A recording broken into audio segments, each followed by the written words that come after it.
गोल्डमध्ये investment करण्याची सगळ्यात चांगली वेळ कुठली? तर मित्रांनो, मी सांगतो सगळ्यात चांगली वेळ तीच आहे ज्या वेळेस तुमच्या हातात पैसे आले, इन्व्हेस्टमेंट साईडला पडले, इन्व्हेस्टमेंट. कारण तुम्ही आता बघणार तर तुमच्या आई वडिलांना विचारा, तुमच्या आजोबांना विचारा की गोल्डचे रेट आतापर्यंत कधी डाऊन झालेले आहे, 50% पेक्षा कधी कमी झाले का?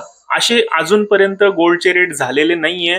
आणि इव्हन तुम्ही गुगलही सर्च करा, गुगलवरती तुम्हाला कळेल गोल्डचा ग्राफ नेहमी असाच आहे. डाऊन मोस्टली 5%, 3%ने डाऊन होतो, पण अगदी 50%, 25%, 60% असा डाऊन आतापर्यंत झालेला नाहीये. तर बरेच लोक मला विचारतात की गोल्ड परचेस करण्याची योग्य वेळ कुठली?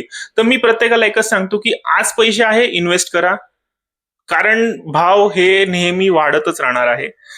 मोस्टली एक ह्युमन सायकोलॉजी असते की ज्या वेळेस कुठल्याही गोष्टीचे रेट वाढतात त्यावेळेस सर्व लोक पॅनिक होऊन ते गोष्ट परचेस करण्याच्या मागे जातात, आणि ज्या वेळेस ती गोष्ट डाऊन मार्गाला जाते त्यावेळेस सगळे लोक पॅनिक होऊन ती गोष्ट विकायच्या मागे लागतात. तर हे जर तुम्ही सायकोलॉजी थोडीशी चेंज केली की तुम्हाला जर वाटलं की आता गोल्डचे रेट डाऊन झालेले आहे, तर अजून डाऊन होण्याची वाट बघण्यापेक्षा तुम्ही परचेस करा.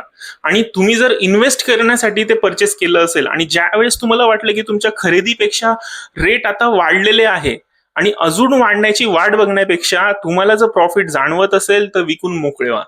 हाच एक उपाय आहे, हाच एक सायकोलॉजी आहे आणि हीच एक गणित आहे. जर तुम्हाला योग्य वाटलं असेल तर नक्की माझ्या पेजला फॉलो करा, हा व्हिडिओ तुमच्या मित्रांपर्यंत पोहोचवा, जेणेकरून तुम्हाला कळेल की गोल्ड रेट हे कसे वर्क करतात.